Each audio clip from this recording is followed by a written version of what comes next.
Bueno, vamos a comenzar la clase. Hoy tenemos un tema que es, ahí ya les digo bien cómo se llama para que ustedes lo puedan después ver en el programa.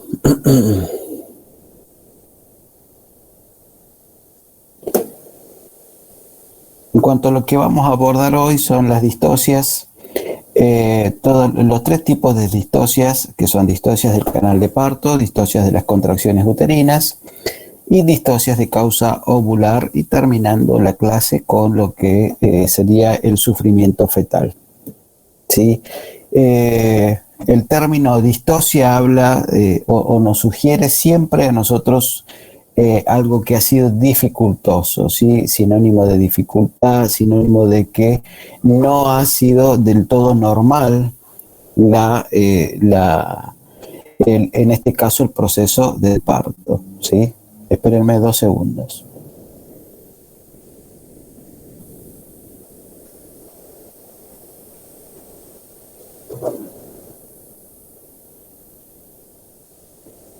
Ahí está. ¿Me escuchan bien? Sí, profe. Sí, bueno, entonces cuando hablamos de distocia, hablamos de que no ha sido muy bien, ha habido alguna dificultad en algunos de los aspectos en cuanto que ocurren durante el trabajo de parto. Ustedes han visto, creo, si no me equivoco, con Erika Vázquez, terminaron en la etapa placentaria del trabajo de parto, las necesidades humanas. Algo por ahí anduvieron, ¿no? Sí. Bueno, entonces ayer teníamos que ver algunos temas, hoy los vamos a ver todos juntitos. ¿Sí? No es una clase muy larga, después las consultas que ustedes tengan. Y de eso quería hablar un poquito, aprovechar algunas cosas que yo he visto en el chat para que ustedes presten atención. Hay alguien que quiere entrar. A ver.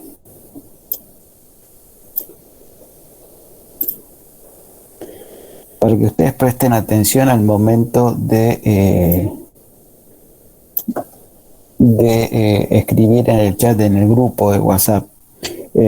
Hay tiempos que nosotros tenemos para corregir, hay tiempos que uno se toma para analizar, por ejemplo, los exámenes y todo, y hay un horario también. Yo veía ayer 11 de la noche, consultas por las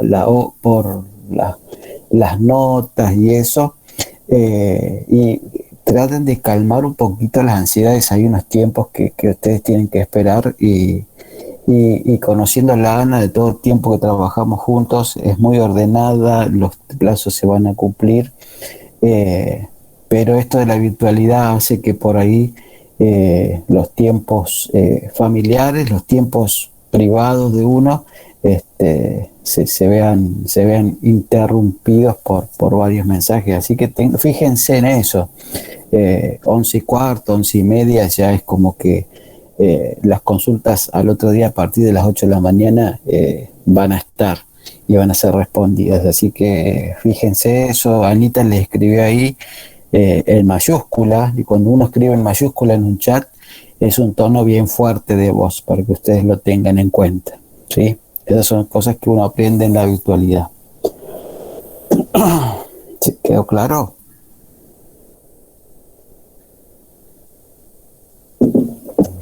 Sí, profe. Ah, buenísimo. Sí, Lo que podrían hacer también es poner un horario, porque yo, por ejemplo, en todas las materias lo habilitan cierto horario, en el horario que se puede manejar.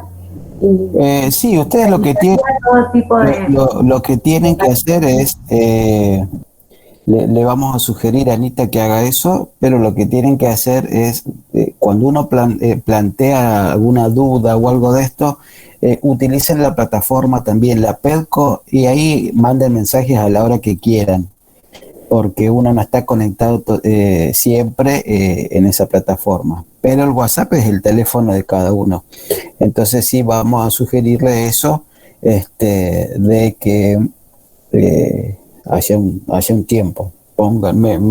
Se me viene a la cabeza de 8 a, no sé, de 8 a 20, o de 8 a 22, de lunes a jueves, y el viernes a las 20, y se terminó todo a las 20 horas del viernes, salvo que haya alguna actividad que necesite que esté por fuera de horario, pero por lo general las asincrónicas se manejan por la plataforma, ¿sí? Y es trabajo más de ustedes en la casa sin tener que estar en alguna clase como la que tenemos ahora, ¿sí? Entonces, bueno, aclarado eso, vamos a comenzar.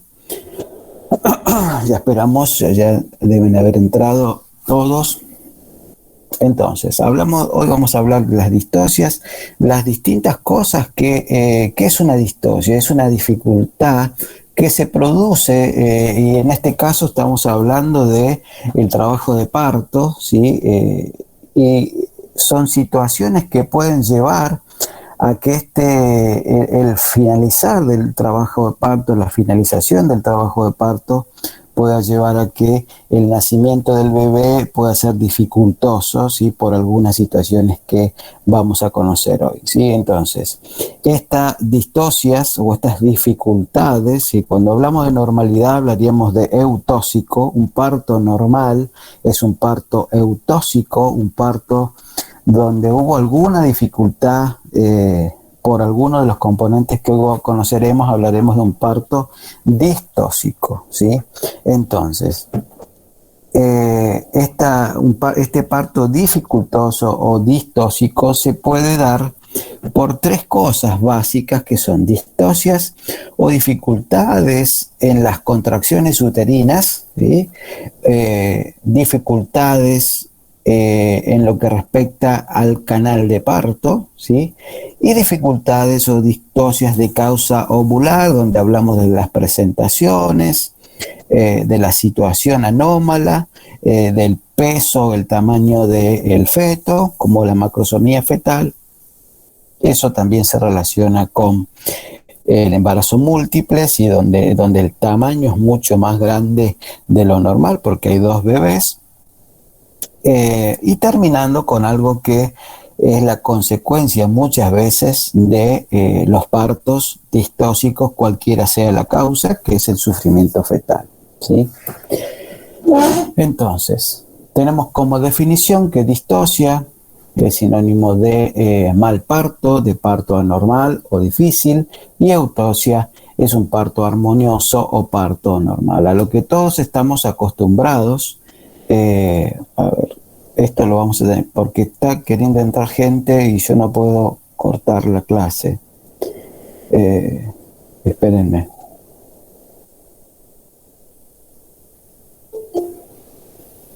Ahí está. Entonces, cuando hablamos de eutosia, hablamos de parto armonioso, parto normal, donde no se dio ninguna dificultad, ¿sí?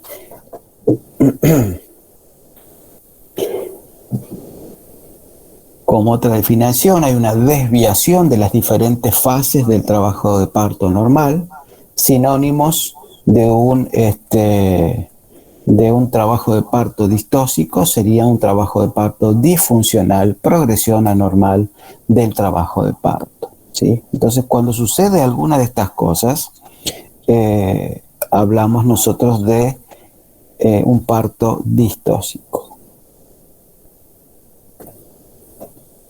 Cuando hay falta de progreso también en el parto, hablamos también de un diagnóstico intermedio de distocia o de dificultad para producirse el nacimiento. Debemos identificar la causa final de la distocia, o sea, tenemos que poder identificar nosotros qué es lo que está provocando la falta del progreso en este trabajo de parto, ¿sí? Hay situaciones en todo lo que es el trabajo de parto, y más en la última etapa, donde las debemos identificar, ¿sí? Nosotros sabemos que, por ejemplo, más adelante lo vamos a ver en detalle, pero nosotros sabemos que hay edades de riesgo, por ejemplo, para poder quedar embarazada en la mujer, que son menores de 15 y mayores de 35 años. Este lapso de tiempo que es peligroso o está dentro de la edad de riesgo, es por esto, porque hay algunas situaciones que pueden suceder que pueden llevar a que el parto o que el progreso de este parto no sea del todo normal, no sea del todo eutóxico, sino que haya algún factor que lo lleve a que la culminación sea distóxica, ¿sí? Entonces, si es menor de 15 años, por lo general, la distosia se dará por una desproporción cefalopélvica, ¿sí? Quiere decir la cabecita del bebé con la pelvis materna, en un cuerpo pequeño, unos huesos en cuanto a la pelvis materna que está en desarrollo todavía. Entonces, en ese momento puede darse una distosia como, por ejemplo, la desproporción cefalopélvica. ¿Hasta acá vamos bien? Sí, profe, una consulta. Sí. ¿Eso sería en cualquier mujer que tenga más de 35? ¿Siempre va a haber algún problema? No. A ver, no te puedo decir el siempre va a haber algún problema. Son edades de riesgo. Pueden estar presentes algunos factores que van a llevar a que se genere alguna distosia o no. ¿Sí? No todas no todos, por ejemplo, no todos los bebés que nacen de mamás menores de 15 años tienen un parto distóxico. A veces sucede, a veces no. Pero sí que hay que tener cuidado y hay que tener bastante control para ver cómo se desarrolla todo este proceso del embarazo en las edades de riesgo, ¿sí? No es que acá es 2 más 2 es 4 y que si tenemos 36 años estamos al horno y vamos a tener un parto distóxico, si tenemos 14 años la vamos a pasar muy mal. Entra el poner estos parámetros hacen que se determinen quizá en lo que es el control de embarazo, que ingrese a programas especiales de control de embarazo de riesgo. Entonces quizá lo que se hace es mayor cantidad de controles, viendo cómo va creciendo el feto en cuanto al peso, por ejemplo, cómo va creciendo y si la madre es pequeña, en cuanto a su estructura corporal, y el feto va teniendo un peso de 4 kilos 200 para evitar lo que sería una distosia del trabajo de parto por desproporción cefalopélvica. Previamente en el análisis prenatal, en la ecografía prenatal, se establece el peso y se va a decir por ese canal de parto no es probable que nazca, y si nace por ahí quizá entremos en una urgencia, tanto donde se pone en riesgo la vida de la mamá como la del bebé. Entonces la decisión del ginecobstetra va a ser una cesárea, por ejemplo. ¿Se entiende a lo que voy con edades de riesgo? Sí, profe. Sí, ok. Muy bien, entonces acá vamos a ver las fases de un trabajo de parto. Trabajo de parto activo, donde hay una aceleración de la dilatación, a esto conocemos como fase latente. Luego viene la fase activa, y que culmina con la dilatación completa, ¿sí? La fase activa propiamente dicha comienza cuando hay aceleración de la dilatación y termina cuando hay una dilatación completa, ¿sí? Previo a eso es la fase latente. Después tenemos la expulsión del producto de la concepción, que sería la segunda etapa del trabajo de parto, la expulsión de la placenta, ¿sí? Tercera etapa, y como cuarta, el útero contraído o la involución uterina, ¿sí? Eso es todo el proceso normal. El proceso normal espere que acepte alguien, ahí está. El proceso normal de todo el trabajo de parto, ¿sí? En un esquema muy bonito. Cristian. Sí. Por la duda, vos estás compartiendo pantalla porque la pantalla está en negro. ¿Y por qué no me lo van diciendo? No, porque como estás hablando. Yo veo bien, yo veo todo. Yo también veo todo. Yo también veo. Debe ser un problema tuyo, compa. Sí, no, a ver, yo estoy acá con dos cuentas. Estoy con mi cuenta de la computadora y una alternativa donde yo estoy viendo qué es lo que estoy aceptando a la gente y estoy viendo qué es lo que sale. Y yo ahora estoy viendo, díganme, activen los micrófonos y ustedes me dicen, tienen que estar viendo toda una pantalla que dice definición, desviación de las diferentes fases, sinónimos, trabajo de parto, y ahora vuelvo para atrás y estamos en distosia. Sí, profe, se ve bien. Bueno, no, entonces, no sé, sí, la pantalla está bien, la clase comenzó, ahora tienen que solucionar particularmente los problemas que puedan tener ahí de conexión o de configuración, ¿sí? No puedo parar ya porque si no... no nos quedamos con mucho tiempo. Entonces, estas serían todas las etapas del trabajo de parto. ¿Sí? Esto ya lo vieron, es a modo de poder centrarnos en qué momento a veces se pueden dar las distocias, ¿sí?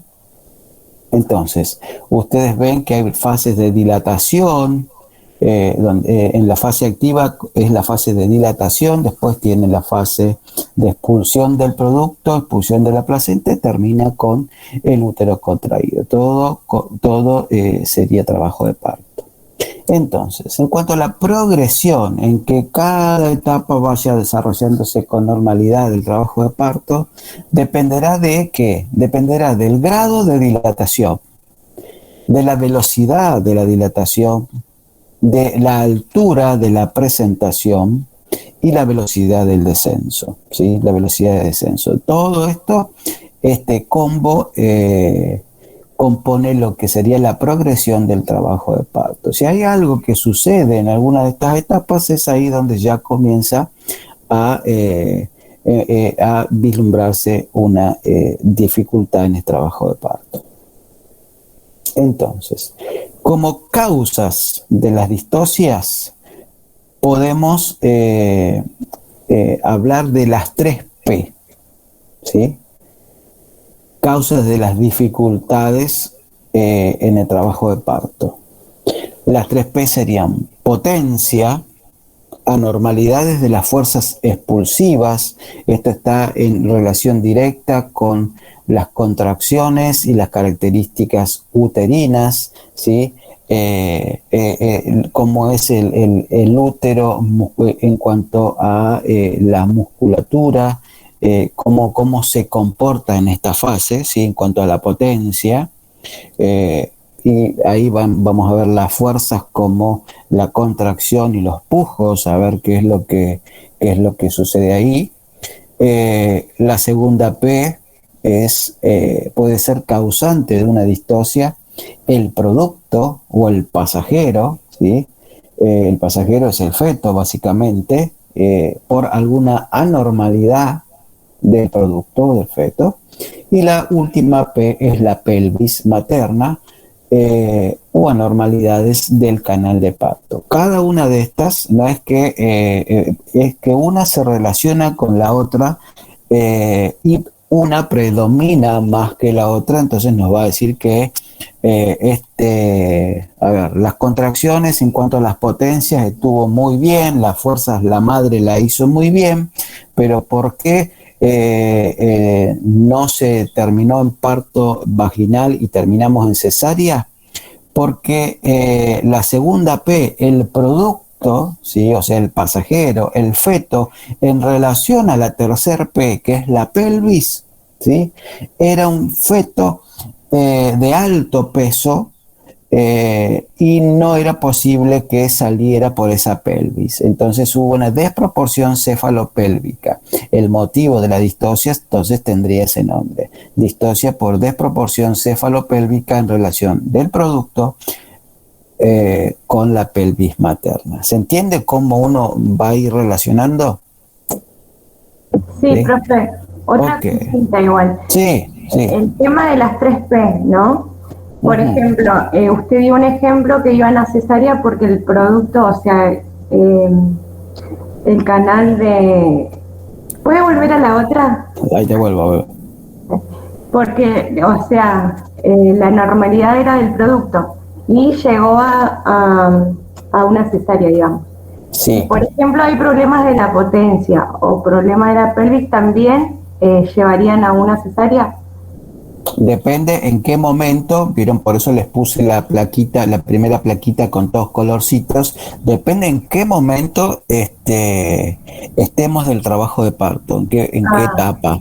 ¿Por qué? Porque hay un momento ya donde no podemos volver para atrás, ¿sí? Y no se puede salvar la situación con una cesárea. ¿Por qué? Porque quizá el producto, el pasajero, ya está encajado en la pelvis materna, ¿sí? Pero en relación a la potencia, en relación a las fuerzas de contracción maternas y los pujos, la madre está desvanecida. Entonces, esto para que ustedes lo vean bien claro, cuando se da una distocia por anormalidad en las fuerzas, quizá el pasajero tenía buen peso, la pelvis, el bebé iba a poder pasar por ahí, pero la madre no tuvo fuerzas. Entonces hizo todo el trabajo de parto, pasa a la sala de parto y cuando el bebé está encajado con mitad de la cabecita afuera, la madre se nos desmaya. Entonces, ¿podía salir ese bebé por ahí? Sí. ¿Era problema de la pelvis? No, era un problema de potencias, ¿sí? De pujo y de contracciones. Y básicamente la madre se nos desvaneció. Entonces, ¿podemos terminar este nacimiento en cesárea de urgencia? No es posible. ¿Por qué? Porque la cesárea no podemos agarrar al bebé, meterlo, abrir el segmento inferior del abdomen y sacarlo por ahí, porque él ya está encajado en el canal de parto. Entonces se utilizan otros mecanismos de urgencia para poder hacer nacer el bebé, que son los famosos forceps, que son dos pinzas que se meten donde se agarra la cabecita del bebé y se tira para afuera, independientemente de que la madre haga fuerza o que no haga fuerza. Es ¿sí? bastante traumático, profe, ¿no? Muy traumático. Podemos lesionar la cabeza del bebé porque se le aprieta la cabeza con una pinza. Sí. Pero bueno, el bebé lo tenemos que sacar de la mejor forma posible. ¿Sí? No quiere decir que todos los que terminan en forceps tengan un mal pronóstico. Si quien realiza el forceps tiene mucha habilidad y tiene habilidad en hacer la técnica,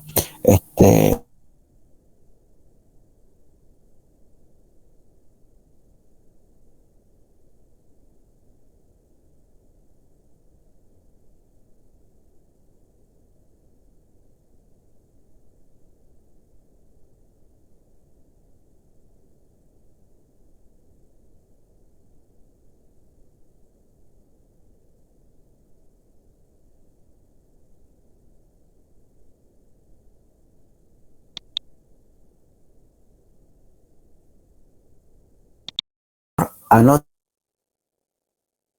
ustedes, psicoprofilaxis, la inglesa, donde habla de la psiquis materna y habla del dolor y el temor. ¿Sí? ¿Puede repetir, profe? Psicoprofilaxis del parto, escuela rusa y escuela inglesa. ¿Sí? Donde se habla del temor y el dolor justamente en esta etapa del trabajo, en esta etapa del trabajo de parto, y que se relaciona mucho con la fuerza para pujar, ¿sí? Porque acá ustedes tienen dos tipos de potencias, como se ve. Una es la que está dada a nivel de el útero, de la contracción uterina, que son involuntarias, o sea, la madre no las maneja, ¿sí? Ella no activa la contracción uterina. Pero sí, la que es voluntaria totalmente es la otra fuerza, que es el pujo, ¿sí? Y si nosotros tenemos una madre que tiene muchísimo dolor, y tiene dolor, y tiene más que dolor, tiene temor, y no puja bien, no hace bien la fuerza, se nos descontrola, puede ser que genere también una distosia por el problema con la potencia. A nivel uterino no, sino a nivel de la fuerza para pujar. Puede ser el agotamiento materno, discapacidad materna, un bloqueo epidural sensorial y motor, ¿sí? Entonces, la psicoprofilaxis del parto hay dos escuelas, donde habla de los reflejos condicionados, la respuesta que tiene la embarazada ante el temor, y cómo uno le debe acompañar para que este temor disminuya, ¿sí? Y se pueda focalizar en este proceso de trabajo de parto, y poder canalizar este temor, dándole información, y que va a traer como consecuencia que la madre pueda hacer un buen pujo, una buena fuerza. ¿Por qué? Porque va a estar concentrada en eso, ¿sí? Son quizá muchas palabras, pero básicamente quienes debemos trabajar sobre eso somos los enfermeros, que estamos ahí asistiéndole, acompañando a la madre. Si tenemos que nosotros tratar de llevarla a que ella concentre su atención en un objetivo claro o en un punto claro, ¿sí? No darle muchísima información, sino decirle: concentrate bien la contracción, pujá, pensá en tal cosa. Lo que siempre hacemos es pensar en tu bebé. Tu bebé tiene que salir, lo tenés que sacar. ¿Sí? Lo que estamos es redireccionando sus pensamientos a un objetivo único, ¿sí? Que nos lleva a nosotros a garantizar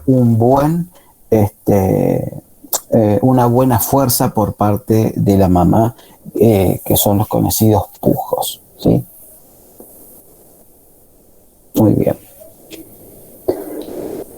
Entonces, las distocias de la dinámica uterina, ¿sí? Y acá vamos directamente, no hablamos de pujos, sino hablamos del útero. La dificultad en la dinámica uterina derivan en varios tipos de trabajo de parto, que ahora los vamos a ir viendo. Entonces, cuando hay una dificultad en la dinámica uterina, podemos nosotros tener un trabajo de parto hipotónico, donde hay una alteración de la contractibilidad uterina, ¿sí? Se puede dar al inicio o posterior a una intensa actividad contráctil, ¿sí? La frecuencia de las contracciones son inferiores a 5 en 10 minutos, ¿sí? El útero está blando, incluso en el pico máximo de las contracciones, ¿sí? Entonces, por lo general, cuando hay una contracción, aumenta el tono uterino, se pone dura la panza y después cede, ¿sí?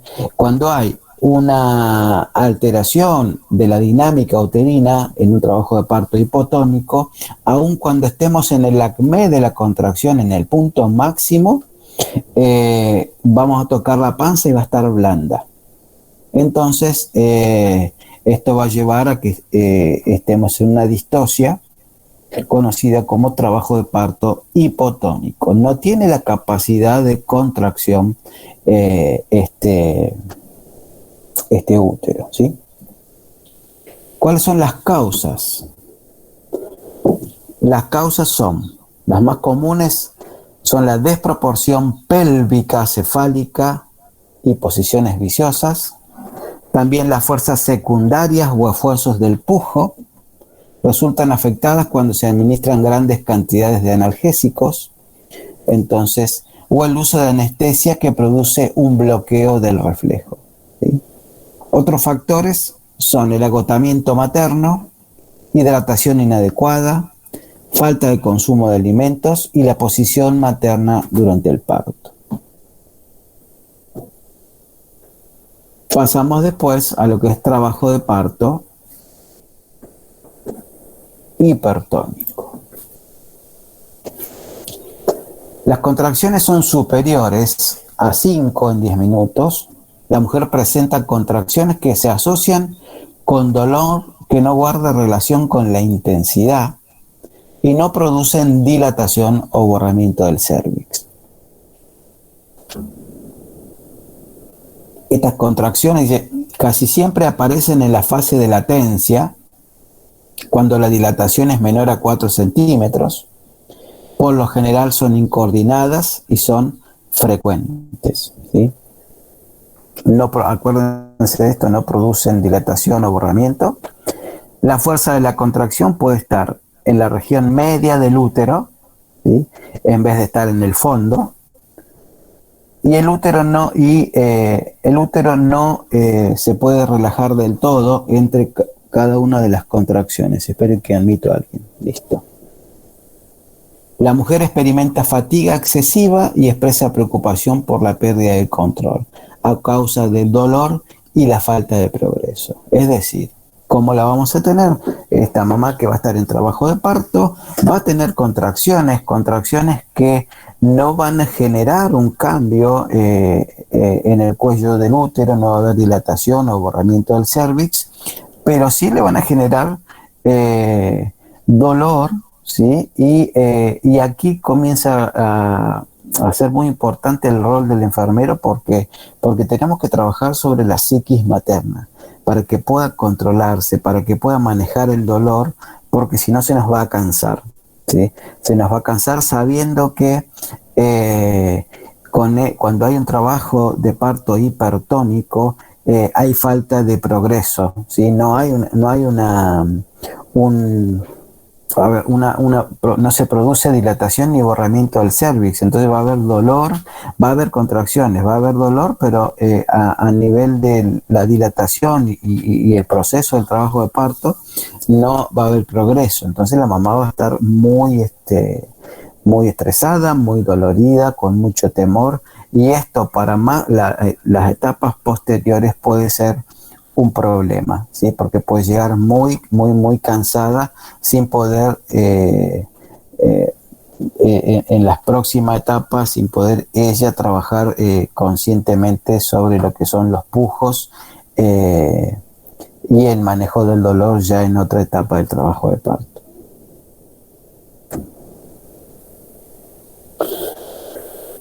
¿Cuál es la consecuencia? Como consecuencia de este tipo de trabajo de parto se puede desencadenar un parto precipitado, al que se define como el que dura menos de 3 horas desde que comienzan las contracciones hasta la expulsión del feto. Tiene consecuencias con complicaciones fetales como la hipoxia y maternas como desgarros, hemorragias, posparto, embolia de líquido amniótico. Sí, la embolia de líquido amniótico es bastante improbable, pero creo que en estos 18 años lo he visto una vez, y es bastante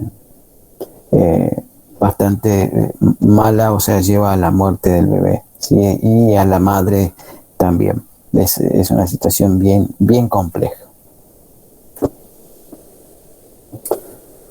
Bueno, tenemos hipotónico, hipertónico, que nos puede llevar a un parto precipitado, y tenemos el trabajo de parto prolongado.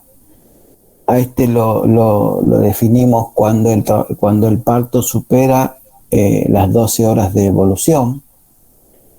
Hay una alteración de la estructura pélvica del canal, y las complicaciones del descenso del feto por el canal de parto, entre otras, se asocian a tumores, estenosis vaginales, edemas cervicales, rigidez perineal, desnutrición materna, ¿sí?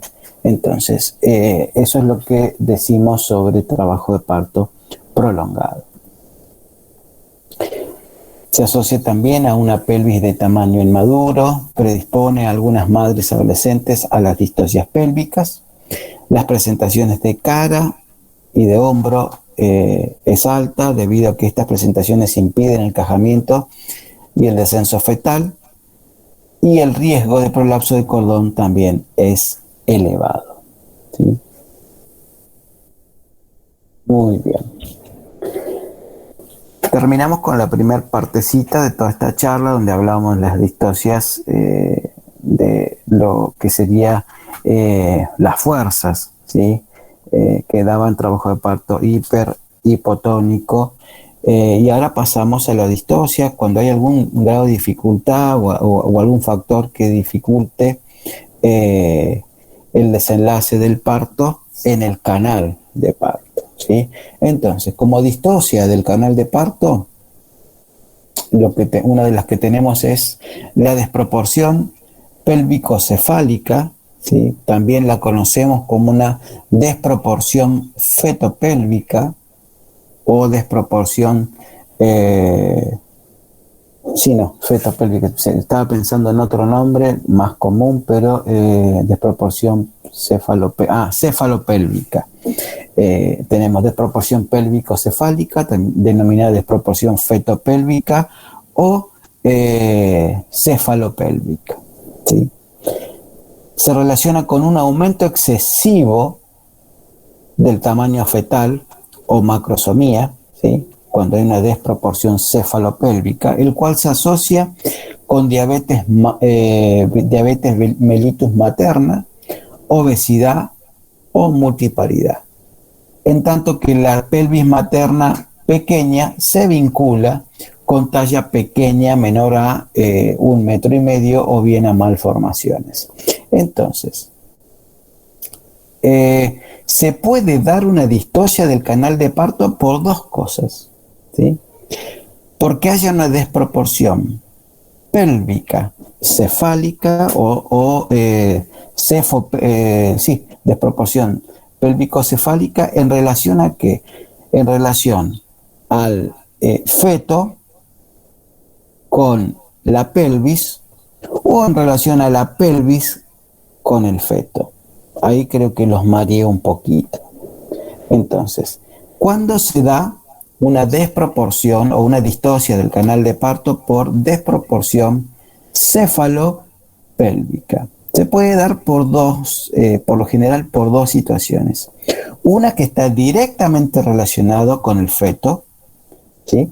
O que habla de tamaño excesivo del feto, y otra directamente relacionado con la pelvis materna, ¿sí? Que puede ser porque la mamá es pequeña, de talla pequeña, o tiene alguna malformación a nivel pélvico. Entonces, ¿cómo nosotros determinamos esto? ¿Sí? Puede haber una desproporción cefalopélvica en una mamá de 25 años y no les doy ningún más dato. Puede haber una desproporción cefalopélvica que mide 1,68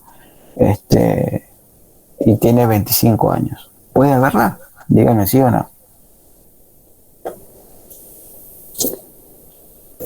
Sí, profe. ¿Por qué? A ver. La que dijo primero porque sí, profe. Jimena. Puede ser que tenga diabetes. Ajá. O por obesidad o multiparidad. Si tiene 1,68 m, no, teóricamente estaría en el rango de la medida de la pelvis. Exacto. Vale. Entonces, ¿no estaría en edad de riesgo? No.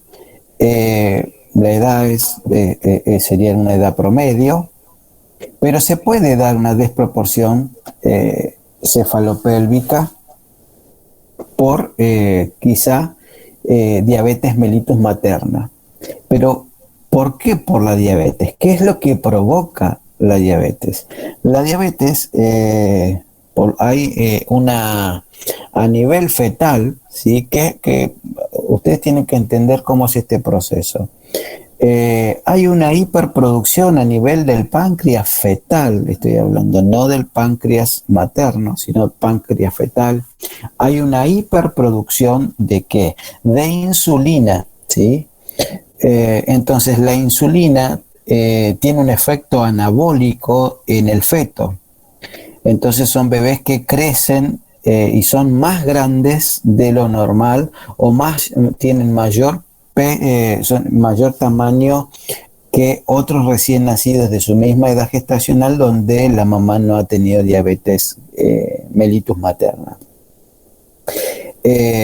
La insulina, la hipersecreción de insulina que se da por parte del páncreas fetal en respuesta a los altos grados de glucosa sanguínea, esto sí es glucosa que aporta la madre porque está descontrolada su glucosa, entonces el páncreas del feto responde para mantener los valores normales de glucosa, responde generando muchísima cantidad de insulina, ¿sí? Para bajar esta glucosa. La insulina actúa como un anabólico y son bebés que comienzan a crecer muchísimo más que otros, ¿sí?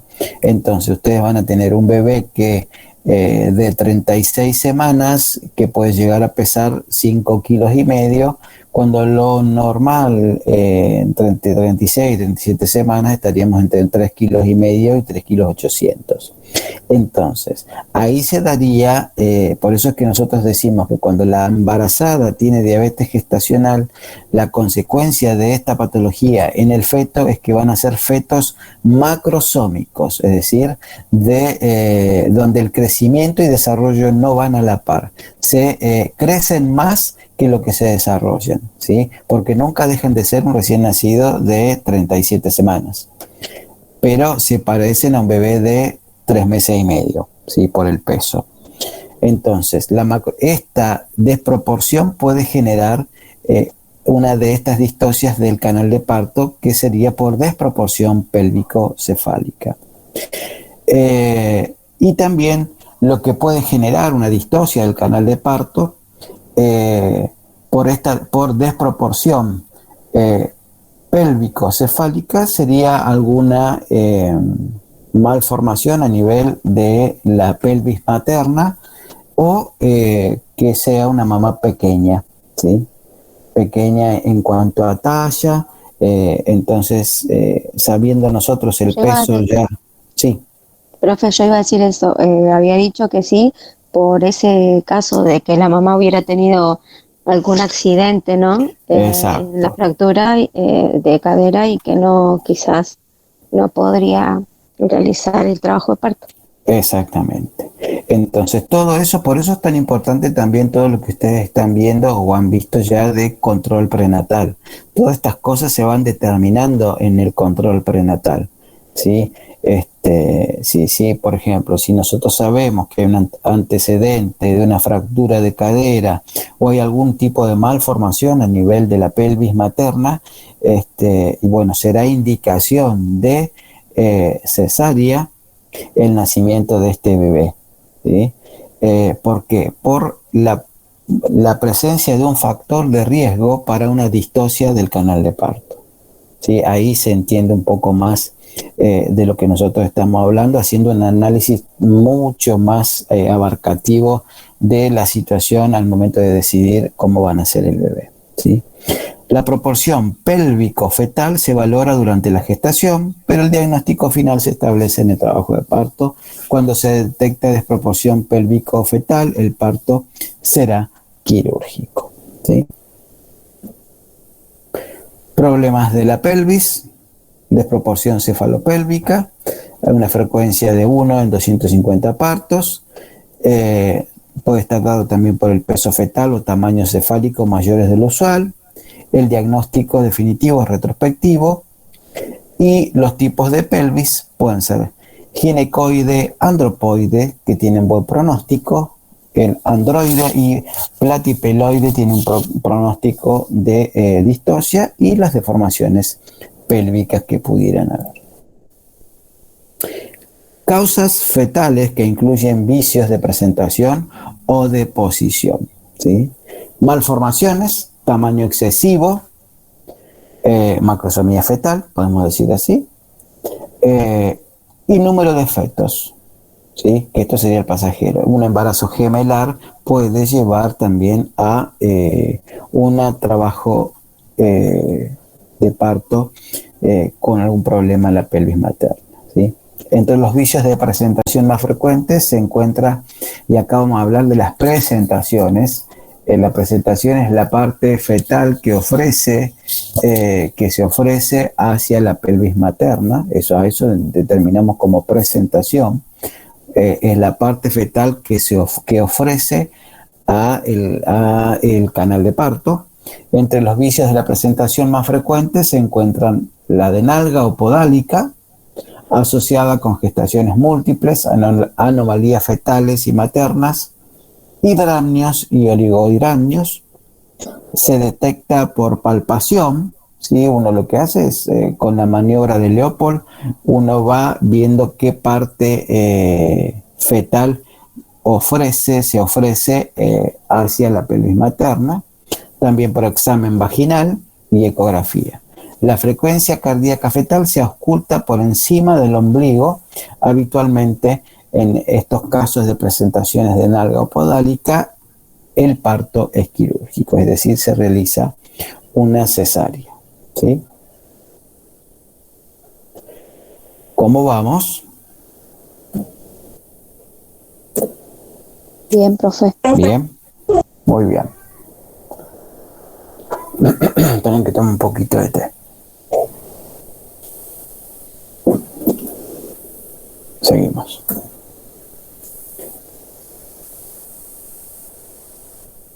En cuanto a la presentación, ¿qué es la presentación? Dice, la presentación es la parte del feto que se ofrece al estrecho superior de la pelvis materna. Ahí después van a ver la figura. El ovoide fetal presenta dos polos. El polo cefálico, pequeño, regular y de consistencia dura en comparación con el otro polo, el podálico, ¿sí? O la nalga, que es de mayor tamaño, más irregular y de consistencia más blanda. Básicamente, para que entiendan esto, ¿de qué estamos hablando? Del ovoide fetal presenta dos polos, uno cefálico y pequeño. A ver, dentro de la panza, la parte que puede ofrecer el feto al estrecho superior de la pelvis puede ser la cabeza o la cola, ¿sí? Depende de lo que uno toque. Si uno toca a ver, acá decía, toca duro, ¿sí? Regular, pequeño, estaríamos hablando del polo cefálico. Y si uno toca algo que es de mayor tamaño, irregular y de consistencia blanda, estaríamos hablando del polo podálico, ¿sí? Que sería la cola. Está además decir que cuando es presentación podálica no va a poder nacer por un parto vaginal, entonces se debe hacer una cesárea, la culminación. La presentación eutóxica, ¿sí? ¿Qué sería lo normal entonces? La presentación eutóxica, donde no hay ningún tipo de dificultad, o lo que se espera que es lo más normal, es la cefálica, que es el 95% de los partos de término. Las distocias o las dificultades de presentación pueden ser por feto en podálica, que corresponde al 4% de los partos, o feto en tronco, que corresponde al 1% de los partos. Y ahí tienen, cuando les hablaba yo de la figura 2, en cuanto a la parte del feto que se ofrece al estrecho superior de la pelvis materna, es esta figura. Ustedes tienen los tipos de presentación fetal. Tienen la A, que es la presentación cefálica, flectada y de vértice. La B es presentación podálica, completa. Después la C tiene una presentación podálica incompleta, ¿sí? Y la D es una presentación de hombro o tronco, ¿sí? Profe, esto igual también se ven en las ecografías, ¿no es cierto? Sí. Ah. Todo esto que ustedes están viendo aquí se ve en la ecografía. dependiendo en qué tiempo la estemos haciendo, en qué tiempo de edad gestacional se esté haciendo la ecografía, va a ser la presentación que tiene el feto. Hay momentos donde la presentación es normal que sea, por ejemplo, de podálica incompleta, o sea, que esté con la cabecita para arriba. Es lo que ustedes escuchan a las mamás, o uno escucha a las abuelas en las casas donde dicen, no, el bebé se está todavía muy alto, todavía no se encajó, falta que se dé vuelta y se encaje y ahí van a nacer. ¿Lo escucharon alguna vez eso? Sí, No, muchas veces. soy el único que lo escuchó. Y cuando dice que está sentado, ¿Que está qué? No escuché la última parte, perdón. sentado. Está sentado, viene sentadito, viene de cola, todavía no se da vuelta. Y bueno, en algunos, con las maniobras las maniobras de Leopold sirven para ver en qué tipo de presentación está el bebé, el feto, y con algunos de los movimientos de Leopold se puede lograr también que una presentación podálica pueda transformarse en una presentación cefálica, ¿sí? Con movimientos uno va tratando de acomodar este bebé, ¿sí? Aquí vamos con problemas del producto, ¿sí? La posición anormal de la cabeza es uno de los problemas que pueden llevar a una alteración. Presentación occipito posterior, una detención transversa profunda, anormalidades de deflexión, más comunes en pelvis no ginecoides o el asinticlismo, ¿sí? Problemas del producto. Ahora vamos a ver bien en detalle. Pueden haber algunas anormalidades fetales, ¿sí? Como por ejemplo la hidrocefalia. Entonces no va a estar relación, se va a dar una desproporción cefalopélvica, sí, pero no porque sea edad de riesgos y porque haya alguna malformación en la pelvis, sino porque la malformación viene ¿en quién? Viene en el producto. Por ejemplo, en la hidrocefalia. Esta hidrocefalia es la acumulación de líquido cefalorraquídeo en los ventrículos cerebrales. Eso genera que el tamaño de la cabecita sea mayor que lo normal. Entonces va a generar una desproporción cefalopélvica. Entonces, por lo general, si cuando se hacen todos los diagnósticos se ve que tiene hidrocefalia y es según la cantidad de líquido que se mide, es muy considerable, la culminación por problemas del producto será de cesárea para poder terminar este embarazo, ¿sí? Masas cervicales o sacras y la hidropesía fetal. Factores de riesgo maternos. Edad materna mayor a 30 años, ya habíamos hablado un poco de eso. No tener antecedentes de parto vaginal. Parto distóxico previo, sí, que puede haber sucedido algo de todo lo que hemos hablado hasta ahora, entonces sería un factor de riesgo, ¿sí? Las mamás que nos dicen, no, yo nunca pude porque yo no puedo hacer bien la fuerza, no dilato, tengo la pelvis pequeña, entonces nunca me hicieron parto, siempre fuimos a cesárea.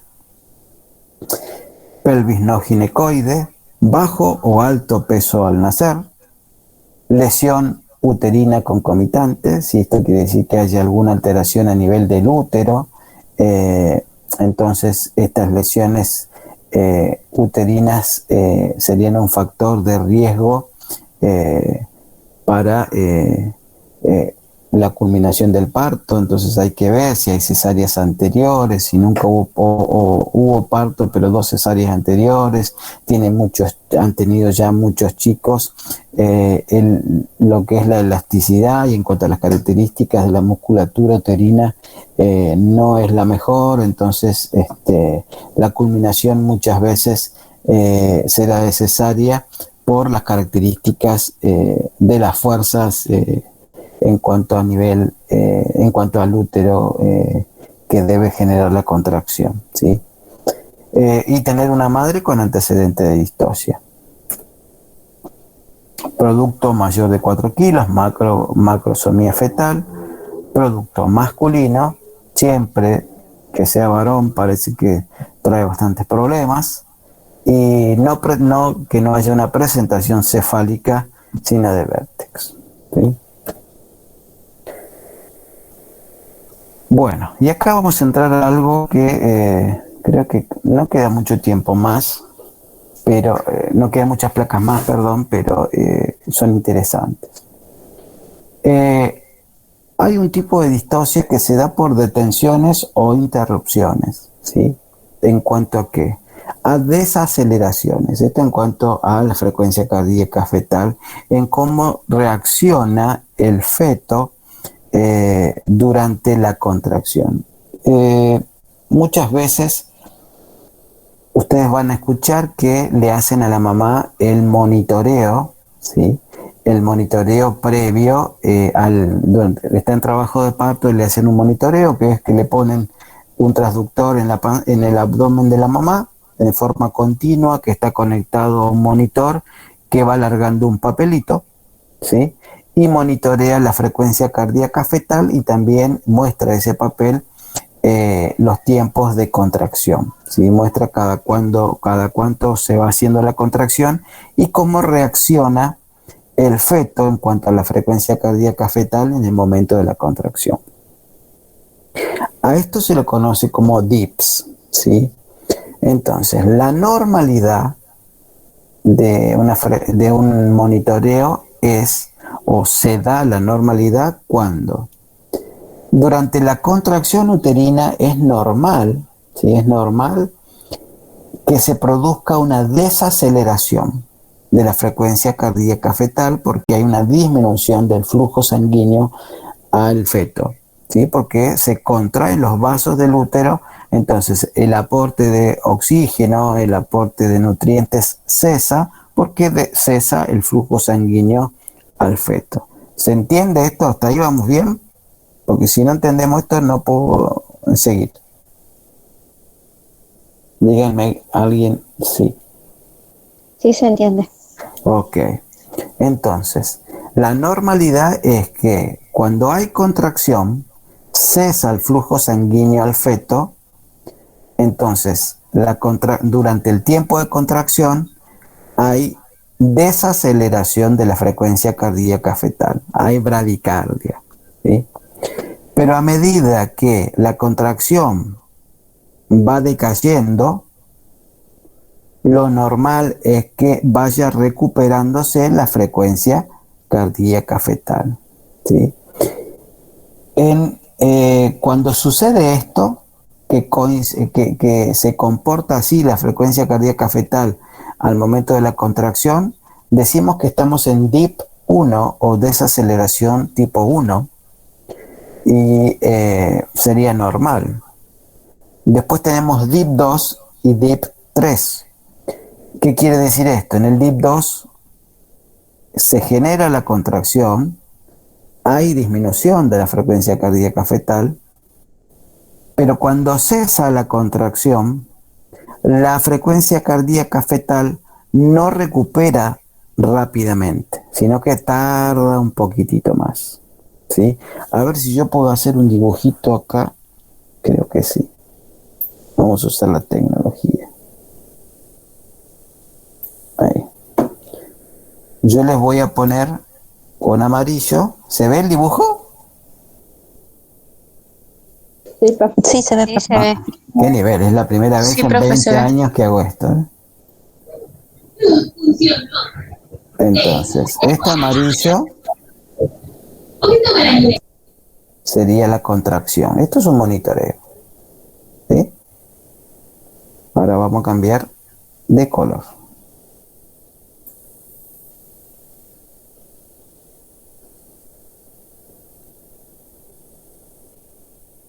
Entonces, se da la contracción. Cuando comienza la contracción, también comienza la bradicardia fetal o la frecuencia cardíaca fetal disminuye. Entonces, sube la contracción, baja la frecuencia cardíaca fetal y va terminando la contracción y va subiendo la frecuencia cardíaca fetal. ¿Sí? Acá hay normalidad en las dos. Acá. Comienza la contracción, disminuye la frecuencia cardíaca fetal. Termina la contracción, aumenta la frecuencia cardíaca fetal. Acá están juntas. Esto sería DIP 1. ¿Sí? Perfecto. Vamos a borrar. Eso era DIP 1.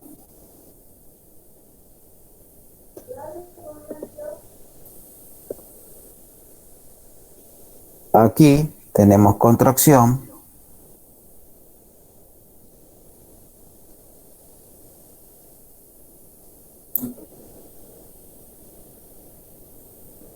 Y aquí tenemos frecuencia cardíaca fetal. Ahí. Le erré el color. Frecuencia cardíaca fetal.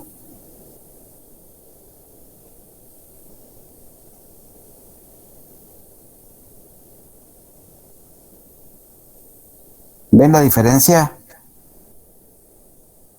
Sí, profe. Tarda mucho más en recuperar y coincide en algún punto. Estaríamos ante un DIP 2. ¿Sí? Profe, ¿usó un color muy oscuro o yo no lo veo? Sí, no pude cambiar el color. Ahora vamos a hacer DIP 3. DIP 3. No sé por qué no puedo cambiar el color. Capaz que porque tienen que poner pluma en vez de poner Está bien, está marcador bien. de resaltador. Ahí está, a ver. Entonces, esto sería, repito, DIP 2. Ahí está. Esto es contracción.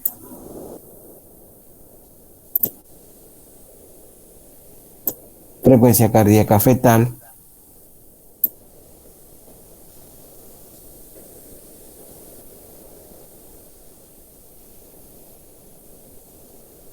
¿Sí? Ven que está mucho más tiempo abajo y no coincide. Esto sería DIP 2. Y ahora vamos al DIP 3, desaceleración tipo 3.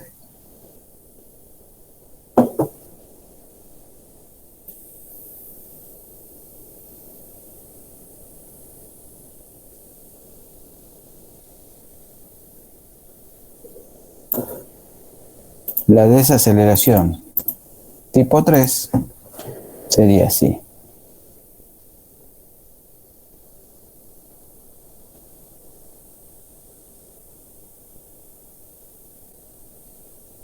¿Sí? ¿Ven? Sí, profe.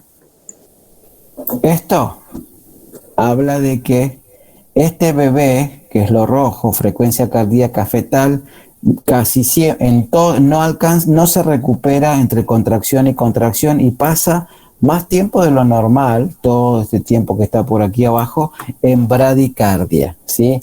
Esta bradicardia va a llevar a lo que vamos a conocer como sufrimiento fetal y puede provocar la muerte, es una urgencia. Entonces la desaceleración prolongada, DIP 3, debemos sacarlo lo antes posible, es una urgencia obstétrica, ¿sí?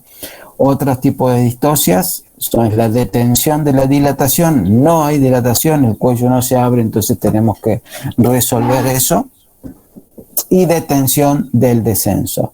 La detención del descenso está relacionada con el producto, con el feto, que por lo general es por alguna alteración a nivel de el cordón umbilical, que tiene, quizá viene con circulares de cordón que no permiten que el feto descienda, ¿sí? Ahí está, ¿vamos bien? Muy bien. Bueno, aquí tienen. Profe, Sí. ¿Qué me dijo, profe? No le respondía, profe, Ajá, que sí. listo. Ahí Hasta está. ahí vamos bien. Bien, Karina. Entonces, a esto ya lo hablamos, vamos a pasar, porque si no... La desaceleración prolongada, algunas de las causas son posición fetal anormal o una desproporción cefalopélvica. ¿Sí? El manejo es estimulación con oxitocina y la terminación de parto por cesárea. ¿Sí? La detención de la dilatación, las causas pueden ser contracciones uterinas ineficaces, ¿sí? La contracción no alcanza a generar dilatación a nivel del cuello uterino. Por todo esto se pone este goteo con oxitocina. En la detención de la dilatación también, estimulación con oxitocina, y si no funciona, la culminación del parto por cesárea. Interrupción del descenso, ¿sí? Se puede dar en nulíparas y multíparas cuando esto ha ocurrido más allá de 1 hora. Entonces no esperamos más, terminamos este parto en cesárea. Entonces, si en cuanto a la detención del descenso del producto, ¿cómo lo manejamos? Si la frecuencia cardíaca fetal es la adecuada y la madre no está agotada, se pone oxitocina, ¿sí? Por eso que va casi todo relacionado a lo que estamos viendo hoy. Si hay un DIP 2 o DIP 1, quiere decir que el feto responde, no desciende, pero responde bien a la recuperación después de las contracciones, la madre no está agotada, bueno, se espera, no se hace ninguna otra intervención. Si ya comienza con algún tipo de desaceleración o DIP 2 o DIP 3, en el DIP 2 sería una estimulación con oxitocina y de otro modo parto vaginal operatorio. Operatorio quiere decir que uno interviene de alguna forma con el forceps o parto por cesárea. ¿Sí? Ahí hablábamos de las maniobras de Leopold. El ultrasonido, que es que es básicamente la ecografía, ¿sí? Que nos permite a nosotros estimar el peso del producto, las anormalidades, la presentación, todo se puede ver con eso, también con las maniobras de Leopold. Bueno, la evaluación del canal de parto, esto no es tan importante. El manejo, las opciones de tratamiento son la amniotomía, estimulación con oxitocina, el uso de analgesia epidural, revisión conjunta y manejo activo del trabajo de parto. Ahora vamos a ver qué es la amniotomía. Los objetivos del tratamiento: proporcionar las mejores posibilidades de vida al producto, proporcionar las mejores posibilidades de salud a la madre, reducir el tiempo de estadía en el hospital y reducir los costos de atención. ¿Qué es la amniotomía? Es la ruptura artificial de las membranas corioamnióticas, induce la liberación de prostaglandinas, acelera el trabajo de parto entre 1 y 2 horas y media. ¿Sí? Entonces, cuando ahí está la bolsa íntegra, el trabajo de parto va más lento, se espera, y si uno quiere acelerarlo, rompe, que es un dato que se da cuando nos da generalmente la partera o la obstetra y nos dice bolsa íntegra o ruptura de membranas manual o espontánea. Si es espontánea quiere decir que no hubo amniotomía, sino que normalmente se rompió la bolsa, si no la tienen que romper y eso acelera el trabajo de parto. Bueno, ahí está la técnica, ¿sí? ¿Cuáles son los riesgos de esta ruptura de la bolsa? Es colapso del cordón umbilical, infección neonatal y materna, desaceleraciones de la frecuencia cardíaca fetal, hemorragias en la placenta de inserción baja o previa, ¿sí? Esto, si nosotros hacemos una ruptura de lo que es la bolsa, tenemos que tener bien los datos de cómo es la presentación y si, por ejemplo, no hay placenta previa, porque si hay placenta previa, rompo la bolsa yo y produzco un desgarro y va a comenzar a sangrar y va a morir el bebé por un desprendimiento de placenta, ¿sí? Las contraindicaciones de la ruptura manual de la bolsa son las mismas que en el parto vaginal: placenta previa y basa previa, presentación no encajada, infecciones por HIV, herpes o hepatitis. Bueno, esto es en cuanto a la estimulación con oxitocina. Todo esto nos ayuda a que se desencadene el parto. Vamos a pasarlo. Y en el manejo activo del trabajo de parto es muy importante nuestro rol en cuanto a la educación para el autodiagnóstico del trabajo de parto, diagnóstico estricto del trabajo de parto e ingreso de la paciente en la fase latente. ¿Sí? Así se debe asignar una persona para la atención de cada paciente. Entonces, ¿por qué es importante lo que decimos ahí de educación materna para el autodiagnóstico del trabajo de parto? Porque eso va a hacer que mediante los controles, si les toca estar ustedes en un consultorio para poder atender a la mamá, puedan sacarle las dudas y les puedan ustedes instruir en cuanto son, cuáles son, los signos de comienzo de trabajo de parto franco, como es la pérdida del tapón mucoso, las características del líquido que pueden llegar a perder la mamá,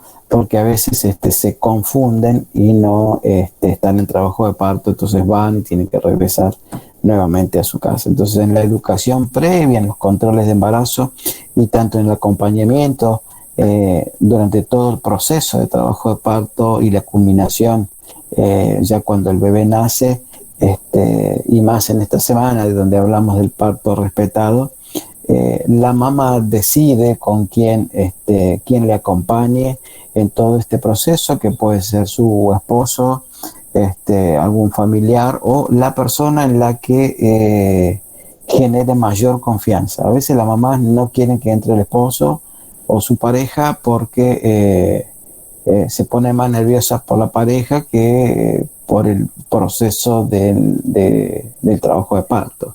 Entonces, quizá una amiga puede darle más confianza. Entonces, eso es lo que nosotros necesitamos. Necesitamos una mamá tranquila.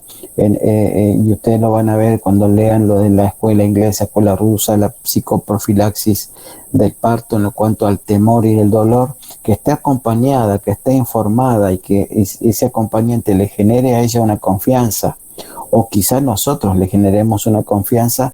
Eso nos va a ayudar a que la culminación de este trabajo de parto sea exitosa, ¿sí? O que tengamos mucha ayuda por parte de la mamá. Bien, esto lo pasamos porque es más médico.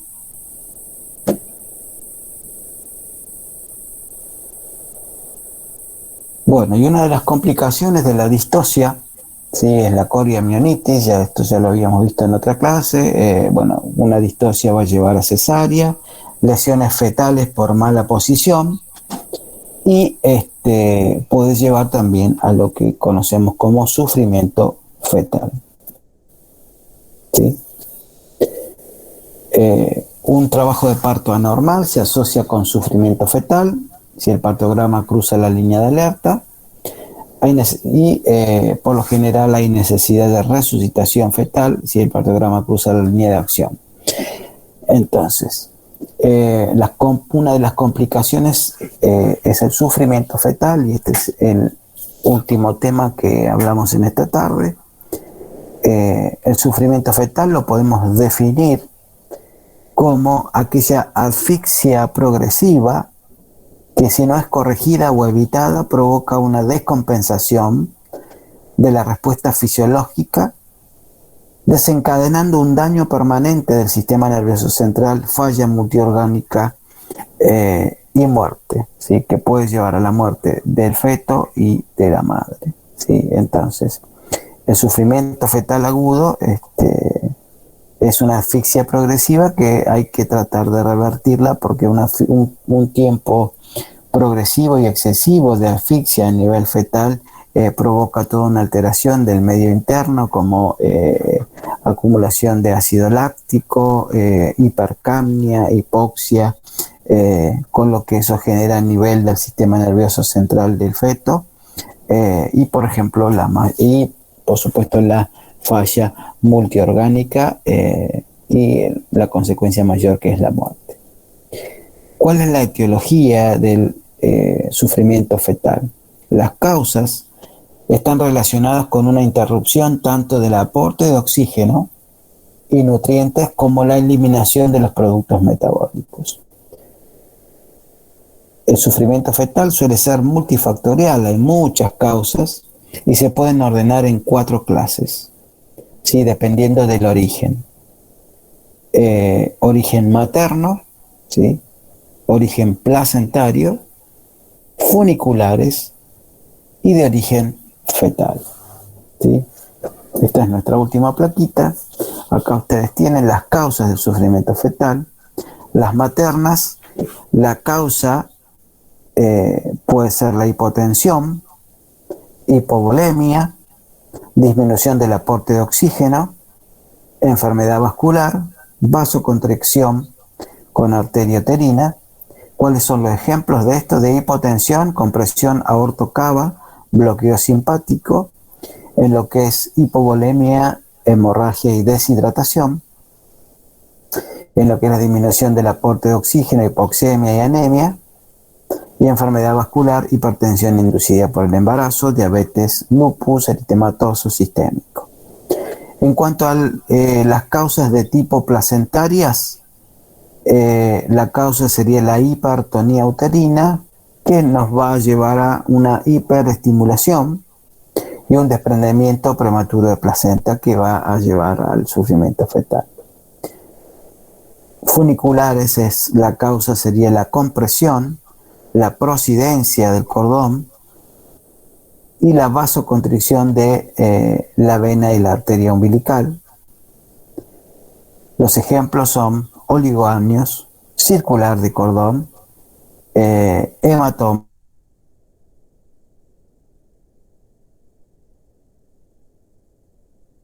relacionados con el feto.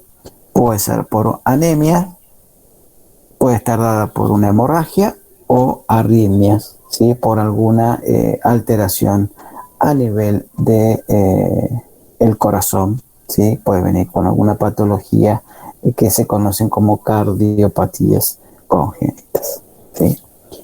Y fin de la presentación. Ahí vamos a dejar de compartir.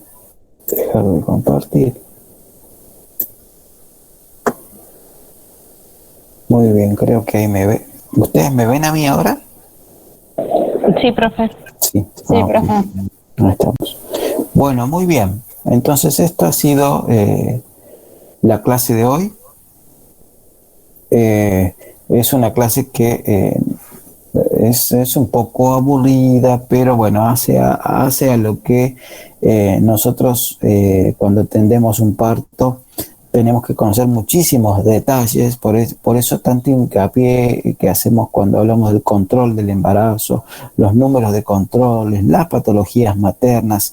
¿Por qué? Porque en este momento las patologías maternas, la frecuencia cardíaca fetal, qué es un monitoreo fetal, por qué es importante hacerlo, todo esto nos muestra a nosotros o nos da datos para poder determinar cómo vamos a trabajar, cómo van a ser nuestras intervenciones de enfermería al momento de asistir a una mamá en trabajo de parto. Sabiendo todas estas cosas que hemos tratado de aprender hoy, podemos brindar un cuidado más amplio, un cuidado más abarcativo en cuanto a las necesidades, porque tenemos información de lo que sucede, ¿sí?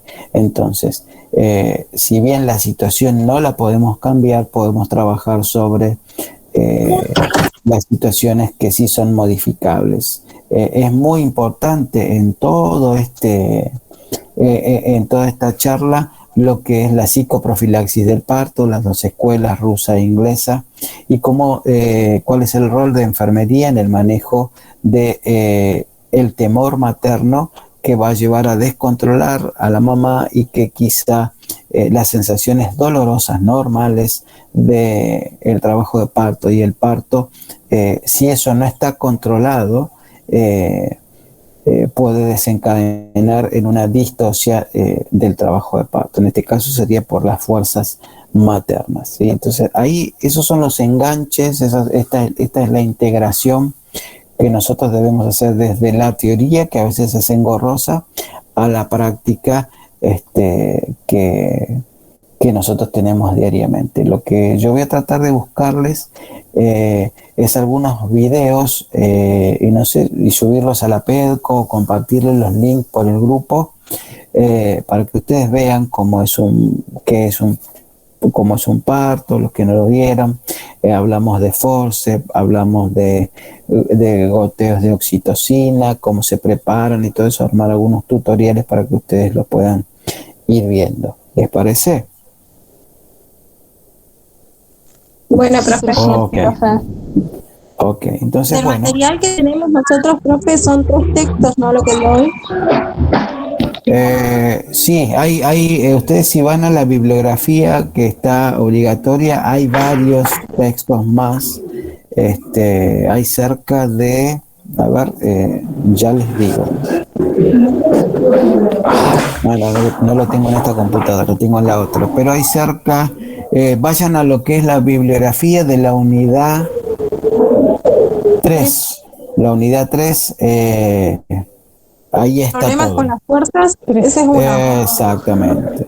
Sí, están, no se guíen tanto por los nombres, porque no es tan, a ver, la vida del estudiante no es fácil, tienen que leer mucho, ¿sí? Entonces los temas están dados ahí, y quizás de un solo texto van a sacar una pequeña parte nada más que se va a complementar con otro. Entonces hay que leer, creo que hay que leer casi todo lo que tienen ahí. Yo sí, la presentación esta la voy a subir a PEDCO, va a quedar ahí, y voy a ver si les pongo alguna bibliografía complementaria. Igualmente tienen ustedes bibliografía obligatoria, que es la que está en la unidad, y en la PEDCO la complementaria, y después ustedes tienen que rellenar estos esqueletos que nosotros les armamos, y eso es en la vida estudiantil.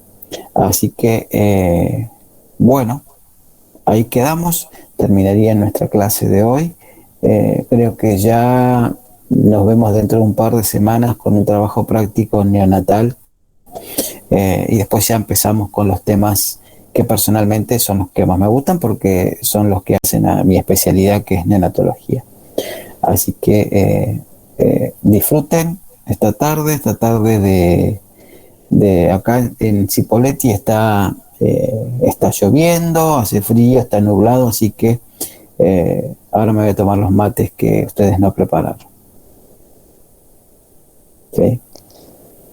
Yo sí tomé bueno, no compartieron. Listo, entonces. Traten de descansar, calmen las ansiedades con respecto a las notas y todo eso. Y bueno, nos vemos cuando por cronograma nos toque. Un abrazo a todos. Bueno, gracias, profe. Muchas gracias. Chao, profe.